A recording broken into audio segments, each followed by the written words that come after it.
आहाना प्रकाशन के NEET series में आप सभी को स्वागत है। अध्याय नंबर 1 पुष्पिपात्मों में लैंगिक प्रजनन 1B, जिसमें निषेचन पूर्व संरचनाएं व घटनाएं, स्त्री केसर, गुरु बीजाणुधानी अर्थात बीजांड तथा भ्रूणकोश। तो स्त्री मादा अंग जो रहता है, अंग तंत्र रहता है, इसके बारे में हम आज का वीडियो ये है। तो स्त्री केसर के बारे में पढ़ने से पहले आप इधर देखिए, ये एक स्त्री केसर का संरचना है। सबसे ऊपर इसके 3 भाग हैं। सबसे ऊपर वर्तिकाग्र है, बीच में वर्तिका है और सबसे नीचे अंडाशय है। वर्तिकाग्र पर परागकण अवतरित होता है, पराग नलिका बनाता है। ये जो पराग नलिका है ये वर्तिका से होते हुए अंडाशय तक पहुंचता है। अंडाशय के अंदर ये आपको बीजांड उत्पन्न होते हैं। जो ये स्त्री केसर है, एक से ज़्यादा हो सकता है और जुड़ा हुआ रहेगा तो युक्तांडपी, और अलग अलग रहेगा तो विक्तांडपी कहलाता है। तो स्त्री केसर का में जायांग जो है वो पुष्प के स्त्री जनांग का प्रतिनिधित्व करता है। स्त्री केसर एक भी हो सकता है तो एकांडपी, एक से ज़्यादा हो सकता है तो बहु स्त्री केसर या बहुअंडपी कहलाता है। जो बहुअंडपी है अगर संगलित है तो युक्तांडपी और अलग अलग है तो विक्तांडपी कहलाएगा। स्त्री केसर के 3 भाग होते हैं। पहला भाग वर्तिकाग्र, दूसरा भाग वर्तिका और तीसरा भाग अंडाशय। वर्तिकाग्र में परागकणों का अवतरण होता है, अवतरण मंच है। वर्तिका जो रहता है, परागकण से पराग नलिका बनती है जो वर्तिका से होते हुए अंडाशय तक जाती है। जो वर्तिका दीर्घित पतला या इकहरा भाग होता है और ठोस होता है। प्रश्न पूछा है, ये ठोस होता है। अंडाशय स्त्री केसर के आधार पर फूला हुआ भाग होता है। अब इस अंडाशय के अंदर बीजांड बनेगा। अब इसके बारे में बात करते हैं। तो अंडाशय के अंदर एक गर्भाशय गुहा या कोष्ठक होती है। गर्भाशय गुहा के अंदर की ओर अपरा या नाड़ स्थित होता है, या अंग्रेजी में प्लेजेंटा बोलते हैं, वो होता है। अब प्लेजेंटा अपरा से उत्पन्न होने वाली एक दीर्घ बीजाणुधानी होती है जिसे कहते हैं बीजांड। ठीक है ना, बहुत ही इंपॉर्टेंट पार्ट है ये। इसी की बात हो रही है, बीजांड की बात हो रही है। जो प्लेजेंटा है, अंग्रेजी हिंदी में कहते हैं अपरा, अपरा से ये फिनिकल द्वारा जुड़ा हुआ है। ये पार्ट जो रहता है ये फिनिकल द्वारा जुड़ा रहता है। ये पूरा भाग ये बीजांड हो गया। अब ये वाला भाग और ये फुनिकल वाला भाग बीचों बीच में ये हाइलम द्वारा ये संधि पॉइंट हो जाता है, इससे जुड़ा हो गया हाइलम। अब इस हाइलम के बाद अगर आप देखते हैं तो ये इधर साइड ये बाह्य आवरण बाहर का हो गया और अंत आवरण ये हो गया। सिर्फ बीजांड द्वारी को छोड़ करके चारों तरफ से घेरे हुए हैं। अब इस आवरण के अंदर आप देखेंगे तो यह बीजांड का है, अर्थात अंग्रेजी में बोलते हैं न्यूसेलस, ये पाया जा रहा है। और न्यूसेलस के अंदर ये भ्रूण कोष ये पाया जा रहा है। जो फीमेल गैमेटोफाइट है, मादा युग्मोद्भिद है, इसी के अंदर रहेगा। अंड का निर्माण इसी के अंदर होगा, यहाँ पर होगा। ठीक है ना। और ये बीजांड द्वार के विपरीत का भाग, ये वाला हिस्सा जो रहता है वो क्लेजल सिरा या निभागी सिरा कहलाता है। अब थ्योरी पूरा पढ़ लेते हैं। तो गुरु बीजाणुधानी अर्थात बीजांड, तो बीजांड कहाँ बनेगा, इसके अंदर छोटी संरचना होती है। अब इसके चारों तरफ संरचनाएं रहती है, उसको देखते हैं। एक व्रंत या डंठल जिसे कहते हैं बीजांड व्रंत द्वारा अपरा से जुड़ी रहती है। तो ये वाली बात आगे फिनिकल या बीजांड व्रंत अपरा से जुड़ी हुई है। अब नाभिका या हाइलम नामक क्षेत्र, तो आप देख रहे हैं ये वाला पॉइंट, ये हाइलम आ गया। नाभिका, जो नाभिका रहता है वो बीजांड और बीजांड व्रंत,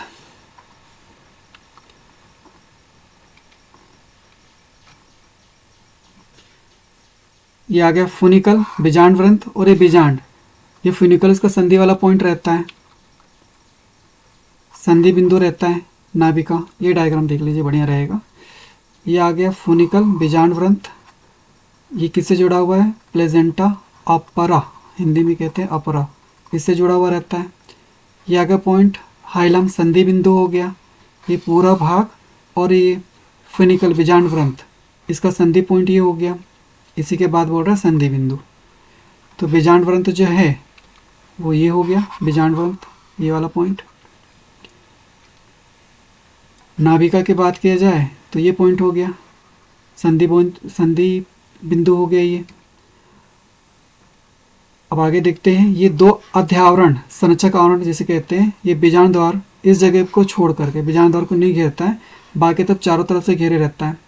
तो आप देखते हो ये आवरण बाह्य आवरण हो गया, फिर अंत आवरण ये वाला आ गया।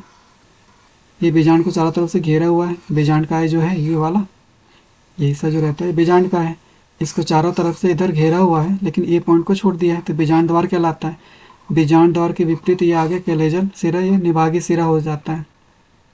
तो बीजांड द्वार सिरे के ठीक विपरीत निभाग या कैलेजा ये बीजांड के दरिभाग का प्रतिनिधित्व करता है, इसकी बात हो रही है। अध्यावरणी से घिरा हुआ कोशिकाओं का एक पुंज होता है जिसे बीजांड का या न्यूसेलस कहते हैं, ये इसकी बात हो रही है। बीजांड का है ये वाला, ये दोनों आवरण के अंदर पाया जा रहा है। अब बीजांड का न्यूसेलस, इसी के अंदर की बात हो रही है। यहाँ पे ये भ्रूणकोश हो गया। तो यहाँ पर आप देख रहे हैं बीजांड का भ्रूणकोश बीजांड काय के अंदर है, जो कि मादा युग्मोद्भिद है। गुरु बीजाणु जान की बात की जाती है, जो बीजांड वाले क्षेत्र के पास पाया जाता है। आपने देखा है कि ये जो बीजांड है ये बीजांड वाली क्षेत्र है, इसके पास में पाया जाता है। सघन छिद्र एक सुस्पष्ट केंद्रक होता है, युक्त होता है। मात्र कोशिका में 8 सूत्र विभाजन होता है, जैसे 4 गुरु बीजाणु का उत्पादन हो जाता है। तो मात्र कोशिका डिप्लॉइड है और 4 जो गुरु बीजाणु का उत्पादन हो रहा है वो हैप्लॉइड हो गया। आगे बढ़ते हैं, उसके पहले आप ये देखिए कि ये जो गुरु बीजाणु मात्र कोशिका है जो बीजांडकाय के अंदर है, इससे 2 कोशिकाएं बनी, तो गुरु बीजाणु द्वितीयक बन गया। अब हर एक का 2, तो इस तरह से 4 बन गए गुरु बीजाणु चतुष्टक, जिसमें से नीचे के जो 3 हैं ये नष्ट हो जाते हैं, एक अकेला बचता है। ये वाला भाग जो रहता है ये बचता है। तो इसी की बात हो रही है। 4 गुरु बीजाणु बन गए, उत्पादन हो गया। तो स्त्री या मादा युग्मोद्भिद में एक कार्यशील और 3 अपविकसित अपभ्रष्ट, जिसमें से एक कार्यशील जो रहता है वो क्रियाशील गुरु बीजाणु केंद्र समसूत्री विभाजन करता है। अब यहाँ समसूत्री विभाजन होगा। अब इसका थोड़ा डायग्राम देख लेते फिर थ्योरी पर आते हैं। ये 4 में से 3 नष्ट हो गई, अकेला बच्चा। इस 1 से ये 2 समसूत्री विभाजन होगा तो 2 केंद्रक बन जाएंगे। अब इस 2 का फिर से विभाजन होगा तो 2 से 4 बन जाएंगे। अब हर एक का डबल से एक का विभाजन होगा तो 4 है तो 8 बन जाएंगे। तो यहाँ पर 8 केंद्रक और 1 कोशिका अभी तक है। इसके बाद 3 और 3 ये बीच में 2, ये 2 बीचों बीच में रह गया। 3 यहाँ पर सहायक कोशिका अंड उपकरण बना लेगा और बाकी जो 3 रहता है प्रतिव्यासंत यहाँ बना लेगा। अब इनके चारों तरफ कोशिका भित्ति आ जाएगी और 3 और 3 6 कोशिका हो गया और एक टोटल कोशिका होगा 7 कोशिका हो गया। 3 3 6 और 2 8 केंद्रक हो गए। 7 कोशिकीय 8 केंद्रक हो गया। पहले यहाँ तक हम थोड़ा डिस्कस कर लेते हैं, पढ़ लेते हैं। तो जो क्रियाशील गुरु बीजाणु केंद्रक है, समसूत्री विभाजन हुआ, उससे 2 न्यूक्लिएट भ्रूणकोश बना। फिर विभाजन हुआ, समसूत्री केंद्रीय विभाजन हुआ केंद्रक का, तो 4 न्यूक्लिएट केंद्रीय बना। फिर से विभाजन हुआ, समसूत्री विभाजन हो रहा है यहाँ पे, तो 8 बना 8 केंद्रक बन गया। तो यहाँ पर देखा जाए तो सूत्री विभाजन हुआ है लेकिन कोशिका वृद्धि विभाजन नहीं हुआ। तो यहाँ पर 8 केंद्रक और 1 कोशिका है। अभी तक 8 केंद्रक और 1 कोशिका है। अब ये पूरा को पूरा यहाँ पर जो है समसूत्री केंद्र की विभाजन 8 केंद्र की भ्रूणपोष है। अब 8 में से जो 6 रहेंगे इसमें कोशिका भित्ति बन जाएगी, तो 6 कोशिका ये हो गया और एक टोटल 7, एक सिंगल वाला तो 6 और 1 7 हो गया। जो 2 न्यूक्लियर रहती है इसमें कोशिका भित्ति नहीं बनती है, ठीक है ना, और ये अंड उपकरण के नीचे स्थिर रहता है। अब जो 6 रहते हैं ये 3 3 के 2 हिस्सों में बढ़ जाते हैं। जो 3 रहता है बीजांडद्वारी सिरे के पास की जो 3 कोशिकाएं रहती हैं, जो ये है बीजांडद्वारी कोशिका के पास, ये वाला इसे उल्टा करके यहाँ बना दिया गया, ये बीजांडद्वारी कोशिका के पास है, इसकी बात हो रही है। तो बीजांडद्वारी सिरे के पास जो 3 कोशिकाएं अंड उपकरण या समुच्चय कहलाते हैं। अंड उपकरण अंग्रेजी में इसे फिलिफॉर्म एपरेटस भी कहते हैं। इसमें 2 सहायक कोशिका और 1 अंड कोशिका होती है। तो यहाँ पर आप देखेंगे तो ये जो रहता है ये 2 सहायक कोशिका और 1 ये अंड कोशिका होती है। तो ये बीजांडद्वार के पास का हिस्सा हो गया ये वाला, ये 3 कोशिकाएं हो गई। अब 3 और हैं, तो जो 3 और हैं वो यहाँ पर आ गया प्रतिव्यासंत, चाहे यहाँ पर या यहाँ पर, इसे रिवर्स कर दिया है, इसकी बात होती है प्रतिव्यासंत। तो ये 3 अन्य कोशिकाएं निभागी कैलेजल या फिर प्रतिव्यासंत एंटीपोडल ये बना लेता है।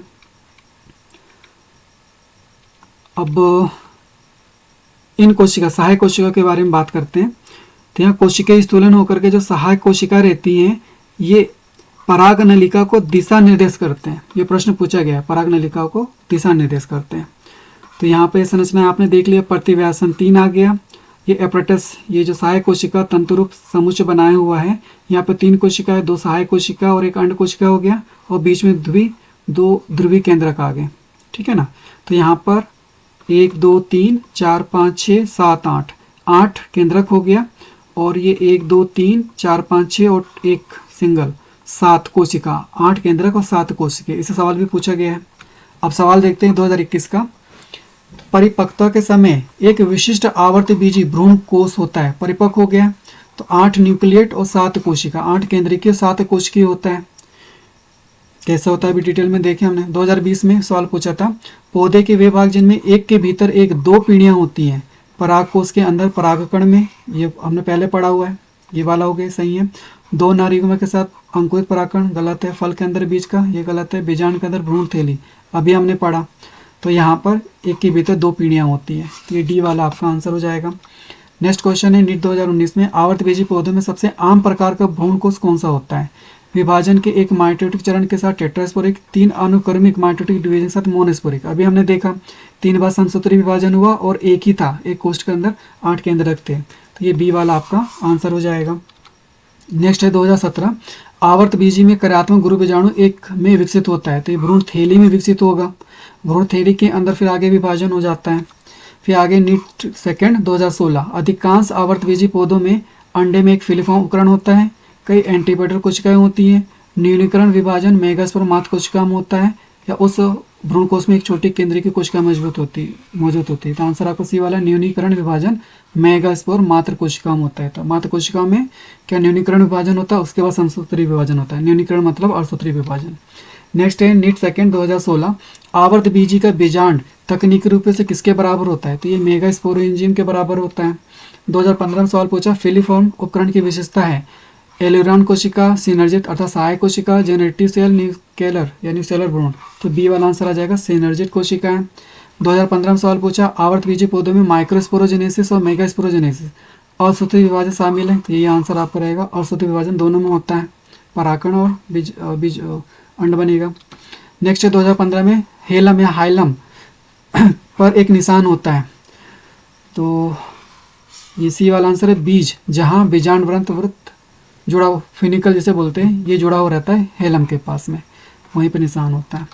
2014, फिलिफॉर्म उपकरण का कार्य है वर्तिकाक पर उपयुक्त पराग को पहचाने, जनन कोशिका विभाजन को तेज करता है, मकरंद को उत्पन्न करता है, पराग नालिका के प्रवेश का मार्गदर्शन करता है, तो ये डी वाला आंसर है, पराग नालिका के प्रवेश का मार्गदर्शन करता है। 2013 में सवाल पूछा था, मेगास्पोरेंजियम किसके समतुल्य होता है? न्यूक्लियस, बीजांड, भ्रूण थैली, फल, तो बीजांड के द्वारा के समतुल्य होता है। नीट 2013, मेगास्पोर का निर्माण मेगास्पोर मात्र कोशिका से होता है, तो मेगास्पोर अर्धसूत्री विभाजन से होता है, बाकी ये विभाजन समसूत्री होता है। फिर 2011, फिलिफॉर्म उपकरण का एक विशिष्ट गुण है निलंबक अंड सहायक युग्मन, तो आंसर सी वाला है, सहायक। नेक्स्ट क्वेश्चन है 2011 मेंस का, आवर्तबीजी पौधों में कार्यात्मक गुरु बीजाणु विकसित होता है, भ्रूण थैली में, बीजाणु में, भ्रूणपोष में, परागकोश में, तो भ्रूण थैली में होता है। नेक्स्ट है 2008, तब संरचनाओं के निम्नलिखित युग्मों से किस एक में गुणसूत्र की अगुण संख्या होती है? न्यूसेलस, एंटीपोडल, अंडे का केंद्रक, द्वितीय केंद्रक, मेगास्पोर मदर सेल और एंटीपोडल, अंडा कोशिका और एंटीपोडल, तो अगुणित कहाँ रहेगा? अंडा कोशिका और एंटीपोडल कोशिका में ये रहता है, अगुणित गुणसूत्र रहते हैं। 2008 की बात की जाए, बीजांड के प्रवेश द्वार पर फिलिफॉर्म उपकरण क्या करता है? ये बी वाला आंसर है, ये पराग नलिका को सिनर्जिस से अंडे तक निर्देशित करता है। 2006, द्विबीजपत्री पौधों में सामान्य भ्रूण कोष में केंद्र की व्यवस्था होती है, आपने देखा है यहाँ 3 या 2 या 3, ठीक है ना। बीजांड द्वार की बात की जाए तो सहायक जो सिनर्जिट बनाती है, एपरेटस बनाती है, वो 3 हो गया, ये केंद्रिकी हो गया, और ये प्रतिव्यासंत एंटीपोडल हो गए, तो 3 2 3, ये सी वाला आंसर। नेक्स्ट वाले क्वेश्चन है 2005 का, निम्नलिखित में से कौन सा एक बीजांड का प्रतिनिधित्व करता है जहां भ्रूण थैली घोड़े की नाल के आकार की हो जाती है और फिनिकल्स और माइक्रोपल एक दूसरे करीब होती है? ये उभयचर वाले में मिलता है। नेक्स्ट वाले 2004 में, एक बीजांड जो इस प्रकार मुड़ जाता है कि बीजांड का भ्रूणकोश बीजांड के समकोण पर स्थित होता है, तो हेमीट्रोपस। एनसीईआरटी में नहीं, लेकिन सवाल पूछा ही है डिटेल में जाके। 2002, एनाट्रोपस बीजांड में माइक्रोपाइल की दिशा क्या होती है? नीचे की ओर होता है, माइक्रोपाइल जो रहता है बीजांड द्वार नीचे की तरफ रहता है, इस टाइप संरचना बनती है, तो ये नीचे की तरफ आएगा। 2000, में सवाल पूछा है 8 केंद्रक युक्त भ्रूण कोष होता है, मोनोस्पोरिक, बायोस्पोरिक, टेट्रास्पोरिक, इनमें से कोई नहीं। नेक्स्ट है 1994 भ्रूण कोष दर्शाता है मेगास्पोर, मेगा गेमिटोफाइट, मेगास्पोरफिल या मेगागेमिट, तो बी वाला आंसर रहेगा मेगा गेमिटोफाइट।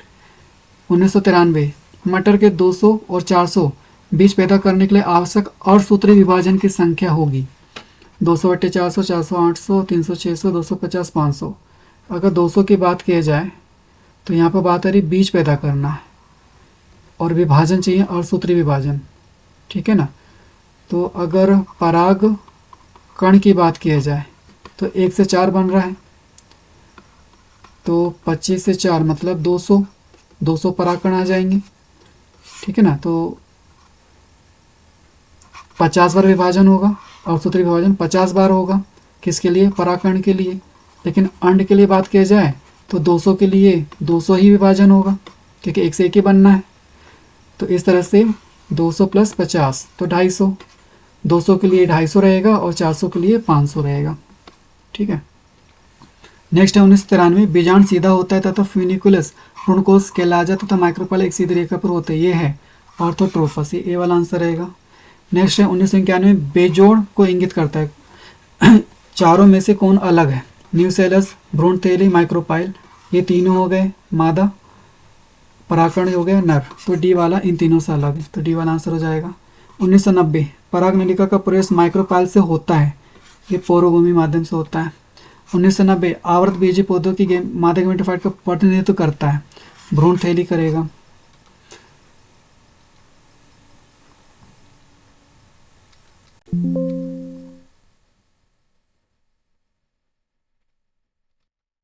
इस तरह से आज का टॉपिक पूरा समाप्त होता है। बहुत सारे प्रश्न आए, किस तरह से आए आपके सामने है। मिलते हैं नेक्स्ट वीडियो में, धन्यवाद।